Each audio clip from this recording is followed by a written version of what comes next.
appeler professeur Michel Prieur, professeur émérite à l'Université de Limoges, dont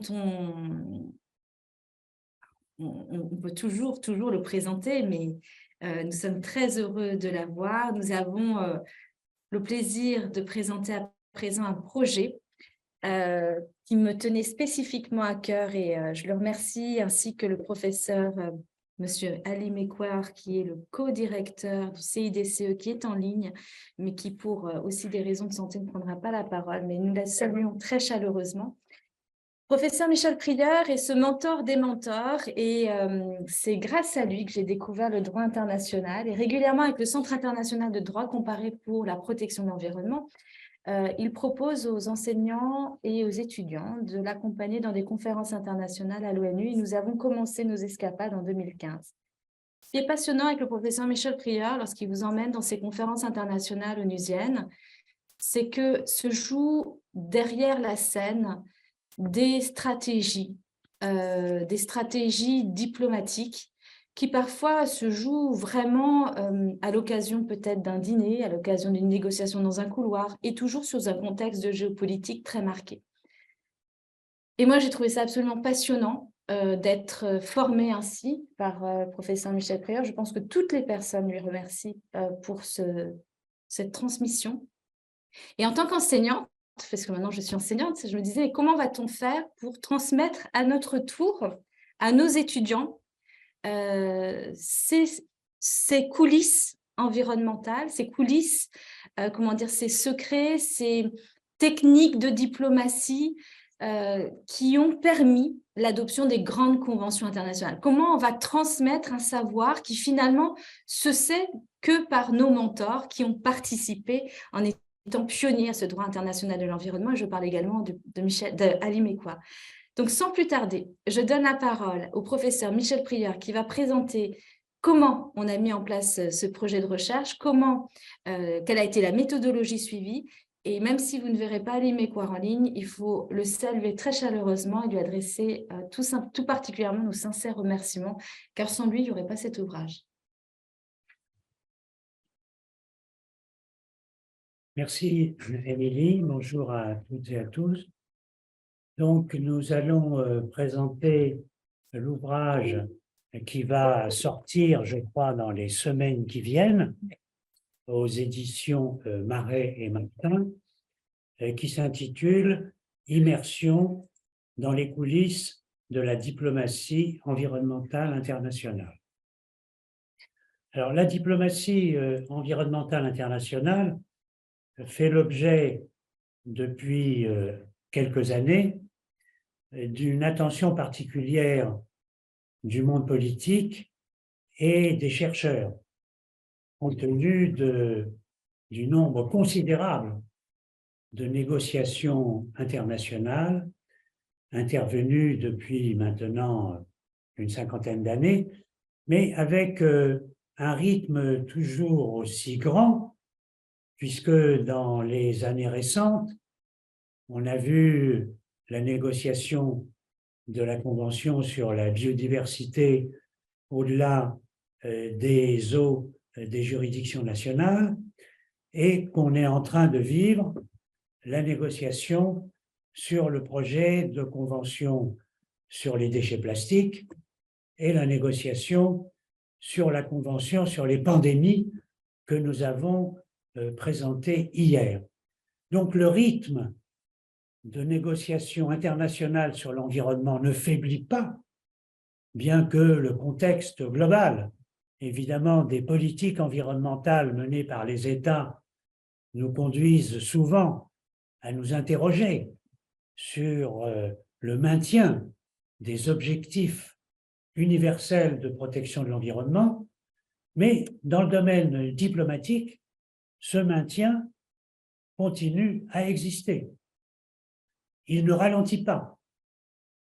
Et avant d'aborder la présentation du contenu de cet ouvrage que nous avons réalisé avec Émilie Gaillard et Ali Mekwar, et je voudrais spécialement remercier Ali Mekwar, vice-président du Centre international de droit comparé de l'environnement, pour sa contribution très importante, à la fois dans la conception de cet ouvrage, dans sa réalisation et dans sa relecture. Parce que je dois dire que c'est pratiquement lui qui a fait tout le travail. J'ai Et tout donc, relu aussi, hein. merci, J'ai vu merci beaucoup de liens. beaucoup encore, Ouais, il a fait... Ali, pour cette contribution importante.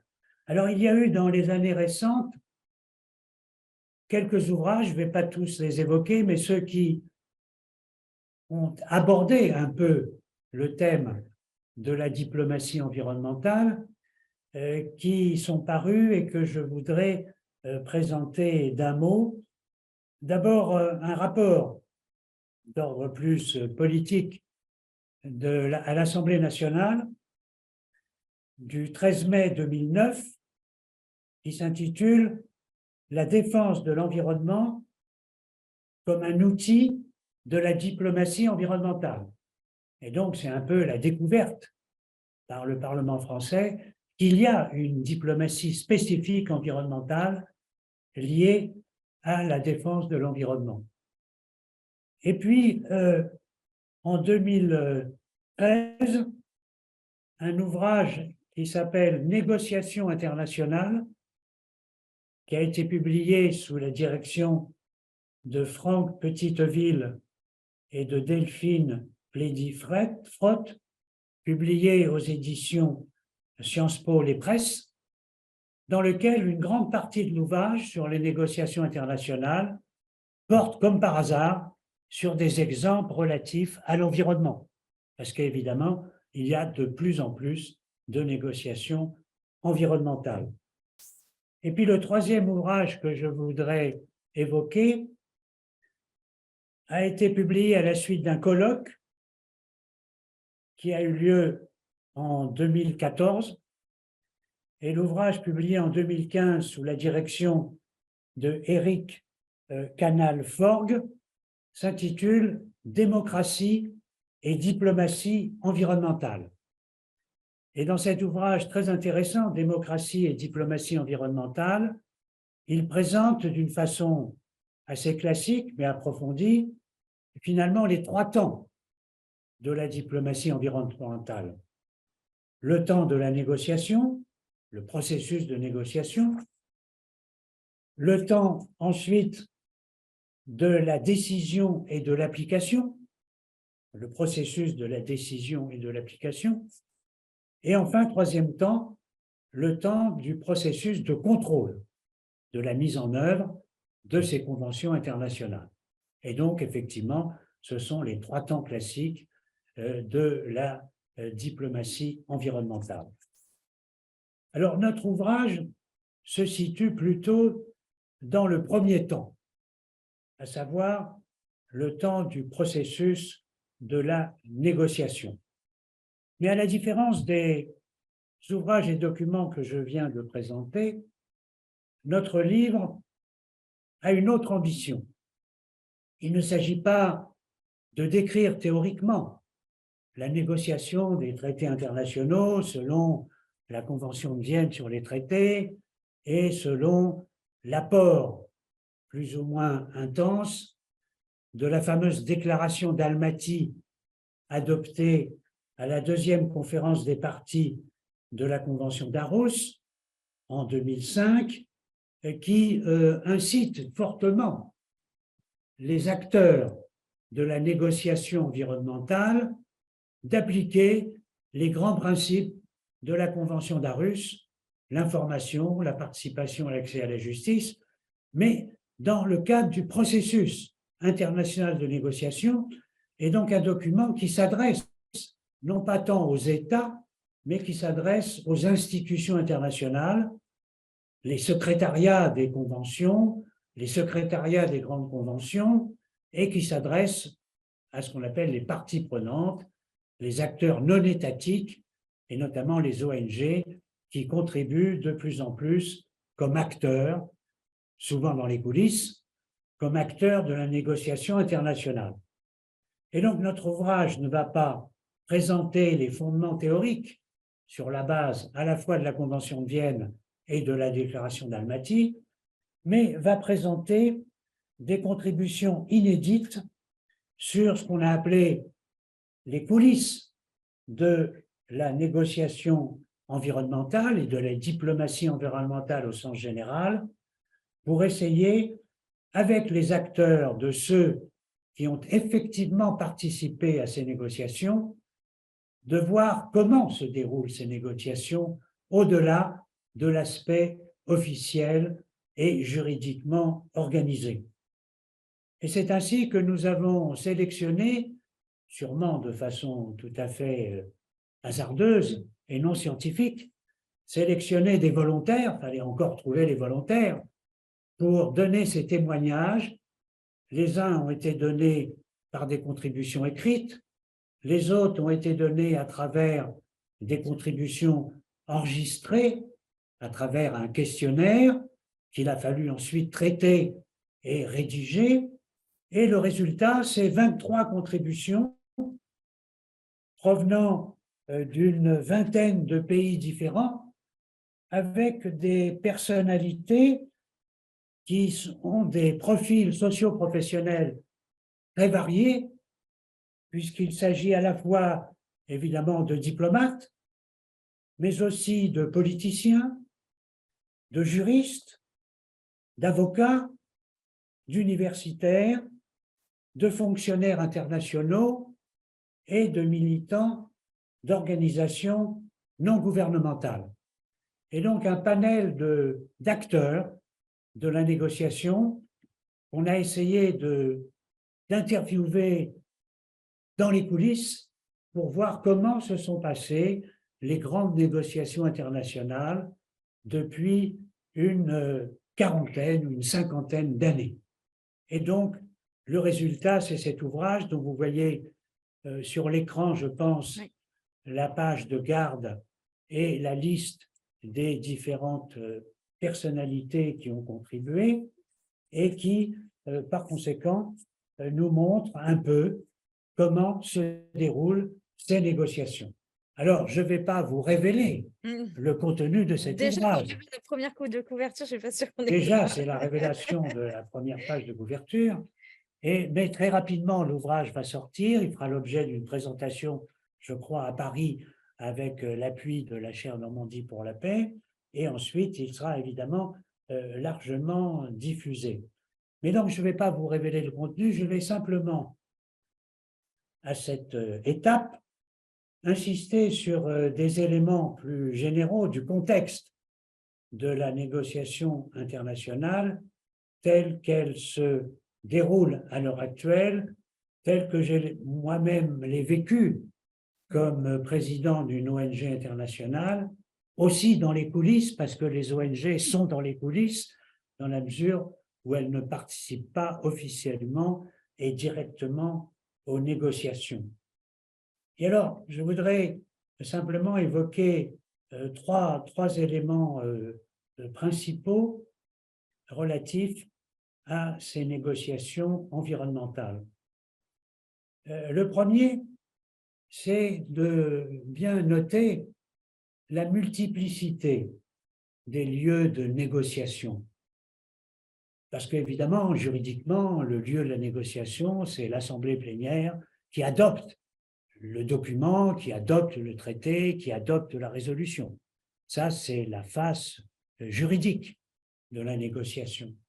Mais il faut bien voir que les lieux de négociation sont beaucoup plus diversifiés et multiples. Il y a des phases qu'on pourrait qualifier de juridico-institutionnelles ou de para-institutionnelles qui sont peut-être aussi, sinon plus importantes, que les phases de négociation officielles.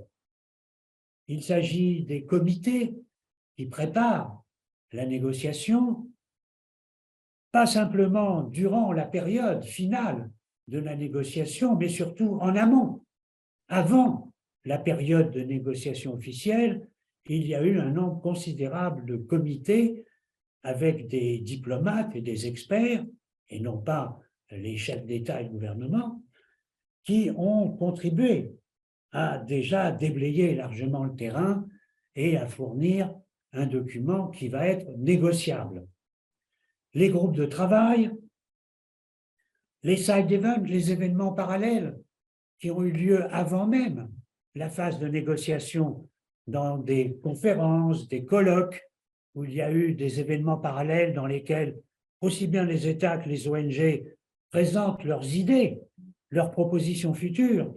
Et c'est dans ces événements parallèles auxquels le CIDCE a participé avec la participation d'Émilie Gaillard dans plusieurs d'entre eux, notamment au Japon, à Dubaï, etc. Dans ces événements parallèles, on impulse des idées nouvelles qui vont être prises ou non dans la négociation officielle. Des groupes restreints, les amis du président, les amis de telle coalition de gouvernement, groupes restreints qui sont ouverts ou non ouverts aux ONG et dans lesquels aussi se déroule ce qu'on peut appeler la pré-négociation. Donc, c'est la multiplicité des lieux de négociation qui est très importante et qui détermine le futur du contenu de la négociation. Le deuxième élément sur lequel je voudrais insister dans ce vaste processus complexe, c'est le rôle du droit, parce qu'évidemment, nous sommes juristes et on a intéressé particulièrement au rôle du droit. Le rôle du droit est très variable, avec des moments intenses ou des moments d'inexistence du droit, selon les phases et selon les états. Alors évidemment, c'est beaucoup et surtout dans la phase finale de la négociation finale du texte que le rôle du droit va être le plus important parce que les États savent que le vocabulaire utilisé pour chaque article ne va pas être simplement un vocabulaire politique et diplomatique, mais devient un vocabulaire juridique, puisque ça va être le contenu final et formel du texte tel qu'il sera adopté. Donc déjà, le sens des articles change de sens. Avant, c'est un sens économique, diplomatique, scientifique. Et puis, au fur et à mesure qu'on avance, il devient un sens purement et exclusivement juridique, mais sans exclure l'arrière-plan de la signification, et ça sera ensuite le rôle des interprètes, les juges et les diplomates, lorsqu'ils vont interpréter le texte tel qu'il a été adopté, vont de nouveau sortir du contenu juridique pour essayer de retrouver le contenu scientifique, le contenu politique ou le contenu économique.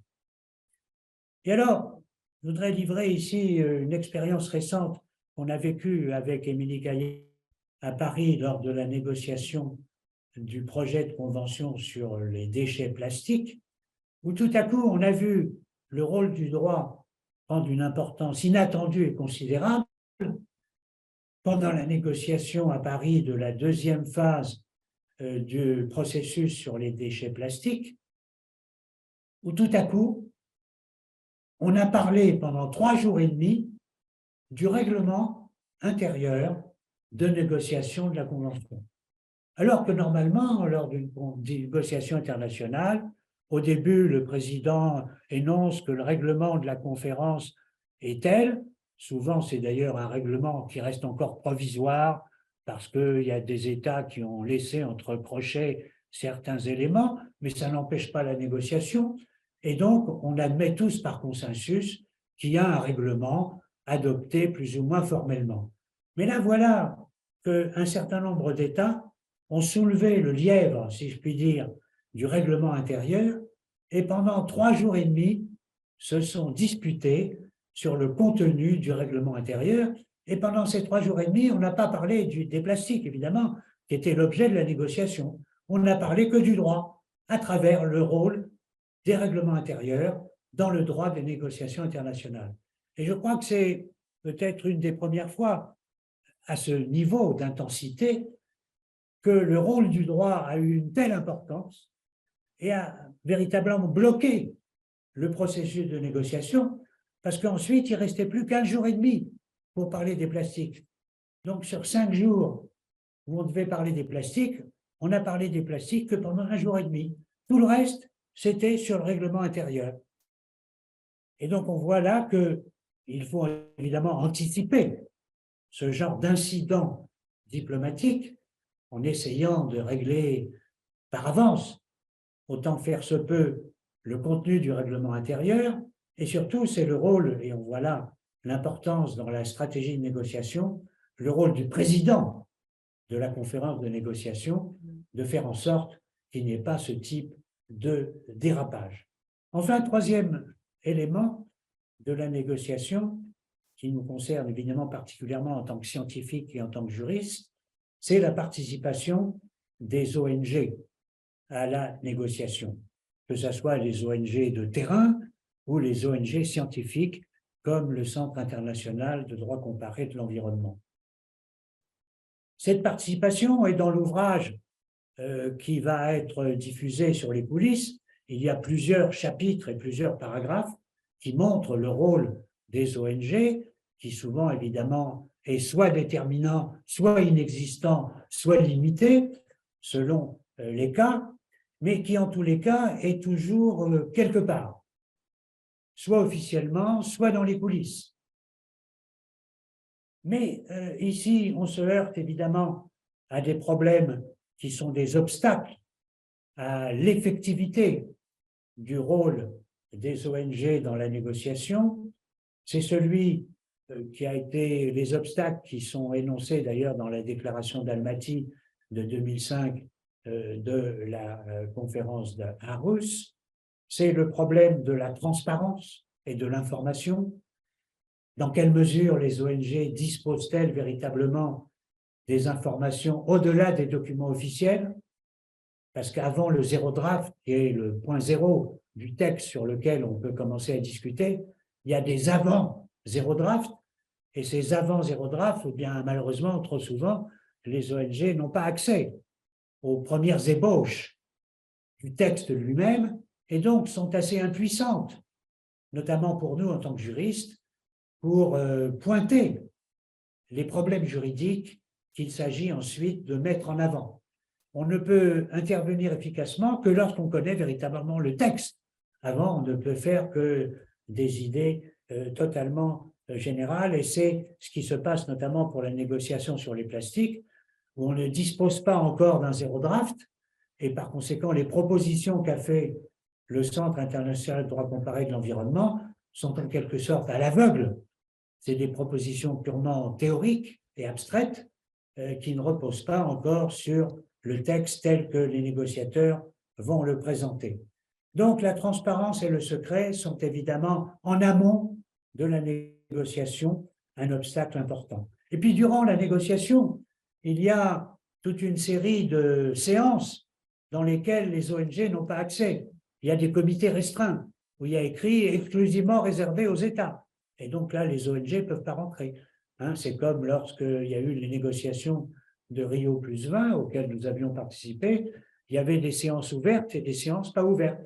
Alors j'avais pu entrer dans une séance ouverte où on discutait du paragraphe sur la non-régression.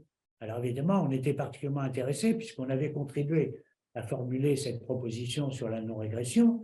Et à ce moment-là, il y a eu un débat intense et juridique entre l'Union européenne et le groupe des pays en développement sur le point de savoir si la non-régression était un principe juridique ou pas un principe juridique. Et moi, j'étais au fond de la salle, mais c'était un comité restreint ouvert aux ONG, mais les ONG n'avaient pas la parole. Et donc, j'entendais les négociations, j'aurais voulu dire quelque chose, mais je ne pouvais pas parler. Mais c'était, heureusement, les représentants du G77 qui ont très bien défendu la non-régression face aux obstacles qui leur étaient opposés. Donc voilà quelques exemples dans les coulisses des obstacles rencontrés pendant le processus de la négociation. Alors pour terminer, je voudrais essayer de résumer à travers les contributions dans notre ouvrage et dans les ouvrages précédents que j'ai évoqués, quelque sorte des recommandations qu'on pourrait formuler sur comment il faut accompagner les négociations internationales, qu'on soit un diplomate ou un acteur non étatique, une ONG, parce que finalement, c'est des recommandations pour tout le monde, pour accompagner la négociation. Et ces recommandations seraient les suivantes. Bien entendu, respecter les règles formelles, écrites, mais aussi les règles coutumières. La coutume a ici un rôle très important, au-delà des règles écrites, la coutume de négociation. Et donc, il faut être informé de ces coutumes, qui varient d'ailleurs selon les forums régionaux, universels, selon certaines régions, selon certaines traditions. Plus les coutumes propres aux Nations Unies, propres à l'OCDE, propres au Conseil de l'Europe, propres à la FAO. Chaque institution internationale a ses propres règles intérieures et ses propres coutumes. Il faut donc s'adapter à cette multiplicité de règles et de coutumes formelles ou non formelles. Il faut ensuite savoir exploiter les contacts informels. Tout le monde a des contacts informels par les relations qu'on a les uns avec les autres. Et donc, il ne suffit pas d'avoir un carnet d'adresses et une série de cartes de visite bien démultipliées. Il faut savoir exploiter ces contacts informels dans les relations qu'au cours de la négociation, on a au cours du déjeuner, au cours des pauses café, au cours des side events. Et donc, l'art d'exploiter les relations informelles, c'est un art aussi dans la négociation. Il faut savoir mobiliser les relations bilatérales, parce qu'évidemment, entre États et même entre personnes physiques, on est plus proche de nos voisins territoriaux. Et donc, pour des raisons linguistiques ou des raisons de connaissances scientifiques, et donc il faut exploiter ces relations bilatérales aussi formelles ou informelles. Il faut savoir activer les alliances régionales, les alliances linguistiques, les alliances scientifiques, les alliances juridiques, toute une série d'alliances dont nous sommes porteurs et que souvent nous oublions, nous ignorons. Il faut savoir aussi susciter des coalitions, regrouper des gens qui sont différents, mais qu'on rencontre et qu'on met en contact les uns avec les autres. Un Africain avec un Américain du Sud, qu'on connaît bien, qu'on va mettre en relation parce que justement, ils ont les mêmes idées, mais ils ne se connaissent pas. Et donc, on est là, nous, acteurs non étatiques, pour faciliter les réseaux, faciliter les coalitions. Alors, il y a un principe général que j'aime pas trop, mais je vais quand même le mentionner, parce qu'il y a la réalité, au-delà, le réalisme diplomatique. Le réalisme diplomatique énonce les principes suivants, qui ne me plaisent pas beaucoup parce que ce n'est pas trop idéaliste, et je préfère les principes idéalistes aux principes réalistes, mais les principes réalistes sont les suivants. Pour commencer une négociation, il faut réduire ses ambitions. Pour commencer une négociation, il faut réduire ses ambitions. Alors, vraiment, pour nous, c'est difficile de réduire nos ambitions parce que nous sommes idéalistes. Mais il faut parfois revenir au niveau du sol.